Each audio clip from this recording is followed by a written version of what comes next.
Amezi agamaziraho miliyoni rukaga gatongozibwe kandi gakwasibwa abantu okurugera habebembezi okora amezi agafukatanu ko mu mwaka gw'2019 kandi nagakoresa amashanyarazi agizoba weneri izoba twaronshinga kandi amezi agakumara hibizo by'amizi umurika kashuro eji yamu rekwata umbice kabiri rekwata mutabona kanso yihanga kikachigane tabona kanso kandi yakwata no murukongoro yandisha so amizi ngari nga kuzomba wenu kitero muranga abantu agamizi bagakozisa batagashisha batavanalizinga taps batavanalizinga tanka aganamizi gabo mwenu bagakwate nkagabo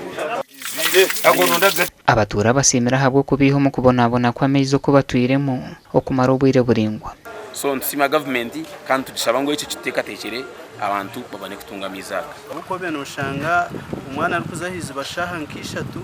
umwicura zabirisha mu kaga so tekateka nk'amizi gagatishire kuko bari kugira ngo amize n'amagara nituntizaganyirwamo abebembezi n'abatura bicirize ngo amizaga gakwasibwa b'ikitongore cya National Water and Sewerage Corporation okugatambuza mu byaro byona gasha kwa Adolf Fayoreka.